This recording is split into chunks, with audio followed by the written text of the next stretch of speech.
You're back from Boston. Back from Boston. Which is your next movie, Yeah, I guess? yeah. What's that? Which is your next movie after Hurt Locker? Or is there Yeah, one in the middle? yeah. The Town's called. So are you hanging on waiting for the right thing to come along after Hurt Locker? Or? Waiting for the, not so much waiting as much as I'm just sort of, I'm actually pretty active. Just looking for something that grabs me. So what grabs you these days? I mean, what is it that you look at? Is it the director? Is it the script? Is It's it a lot of project? things, but the rules got to be there, for sure. Is there something that I can do with it? Something I could make it three-dimensional out of a two-dimensional property. So obviously now I'm starting to look at things that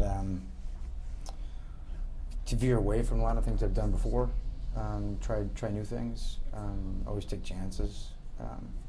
It's hard. I guess it's just you just know it when you read it. At least I'll know it when I read it. So is there typing for you already at this point? Is there people? There has been for a while, playing a lot of, sort of loose cannons and charming bad guys and that sort of thing. I want to steer away from just being a villain. Be kind of limiting, even though a lot of fun. But What's kind of the accelerant of your career in some ways now, isn't it? Something like North Country kind of pumps you up, and at the same time it kind of puts you in a box, I guess. yeah.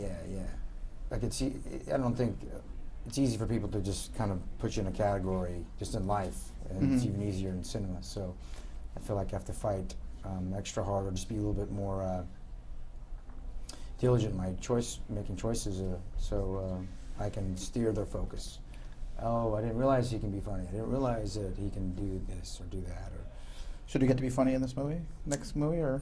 well, no, I don't think. Well, there's funny bits. I made some funny jokes, that kind of thing. But not that it's a funny movie. It's a crime drama thriller, so it probably comes out of uncomfortability or something. So you want to do a musical, or? You know what? Actually, I would. I totally would. Yeah, I came from music before as an actor, so. So rock band, or? So I always would love to do something. Yeah, I played in a rock band, and then I studied Broadway and opera in college.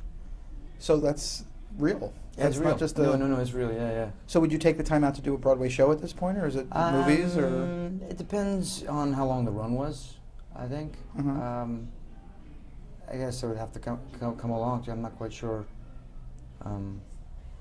what that would be. That would really get me going. I'm not sure. Yeah. But I'd have a blast singing on stage. I would love it. So do you have shows that you loved, or love as a kid? Well, or the first play that I did, I was 19. I was a scarecrow in The Wizard of Oz. Absolute blast. They're doing a revival of The Wiz, so Yeah. a little makeup. It's just a lot of fun. I mean, I really dug that. And I did like Pippin and a bunch of all these random sort of shows. So you dance too, or? Yeah, but I wouldn't call myself a dancer. I mean, I can move, but I'd never say I'm like, oh yeah, I can dance. So how did Hurt Locker actually come into your life? Dancing, singing guy. I got the script from Greg Shapiro. Catherine sent it over. I was in London shooting 28 weeks later, and I read the script, and I got through it all, and just wrote like 3 pages of questions and answers. I was so affected and excited about the role and the world that Mark created, and not even created, but just exposed to me. And So what was it that got you into 28 Weeks Later? what What was the thing that was like the hook of that script for you to get you into that? Because there wasn't a lot of dialogue, and I thought there was a lot to convey.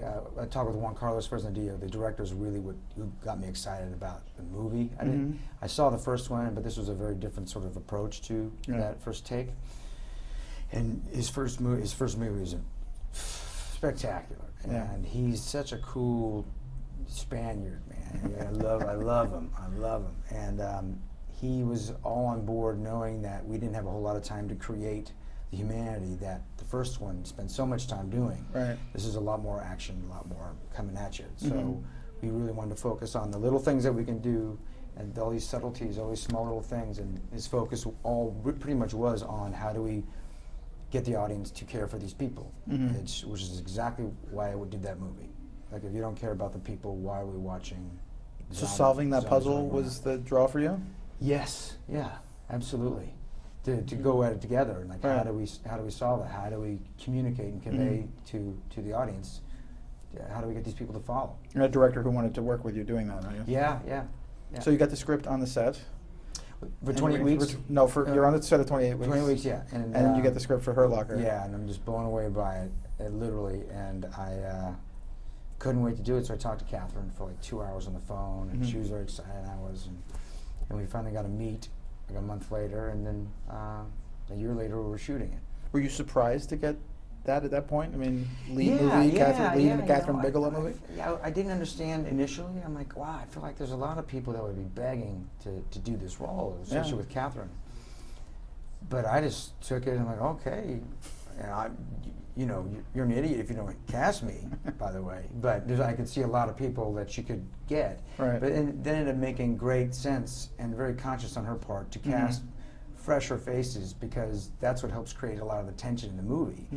If it's Tom Cruise playing my role, that motherfucker ain't gonna die. Right. He just doesn't die in movies. Yeah. So if you have some guy, even if he died in the script, he's not gonna die. Right. They kill Guy Pearce and a thing. Right. So everyone is a potential victim. So you don't know. So I think there's a lot of tension that's created there. So, and also that when you deal with bigger actors sometimes, and I know in her case she got bullied around a little bit. And big studios bullied her around. She gets to do this with people that really want to do the project. It's going to be awful conditions. She knew that.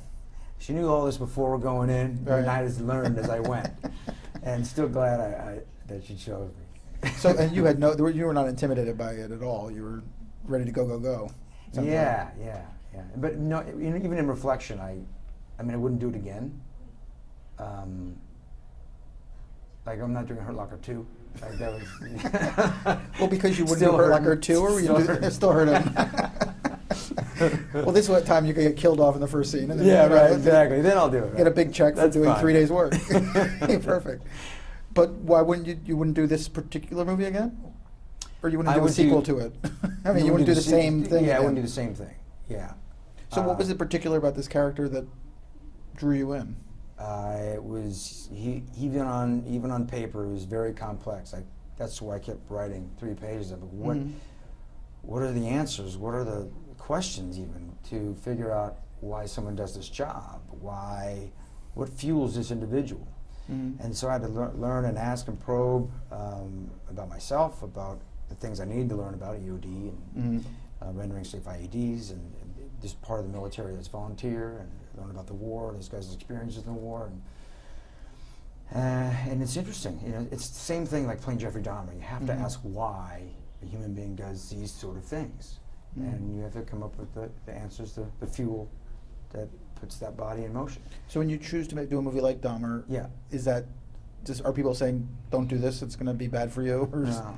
I mean, is it scary to go into that?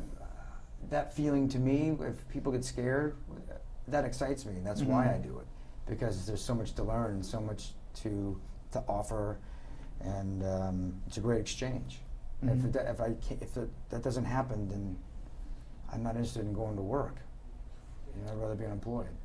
So on this movie, it seemed extremely real all the time. Particularly, your character did so many detailed things in the process. Yeah. So did you learn how all those things actually worked? Was it? Yeah. It's to the point where I know that some of the things we were doing were wrong, just because technically, just because it's a beautiful shot. It's even the poster, I think, whatever it is, but it's the pulling the daisy chain with all the det cord and all the bombs come out, right? All the 155s.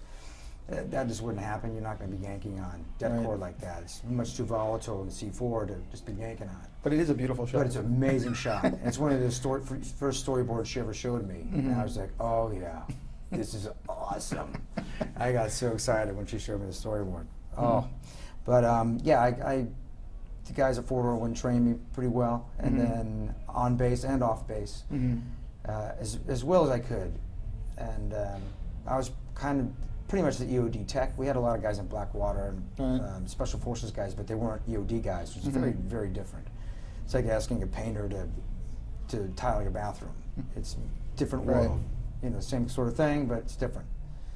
So I got to learn quite a lot. But people ask me, like, if there's a bomb sitting in this plant, could you render it safe? I'm like, I would, but I'd be out that door before you even told me. See you later. So did you spend a lot of time with Mark Bowl? Oh yeah, because he had been there and been with the group. Yeah. So did he have insight beyond the script to offer? He he let cast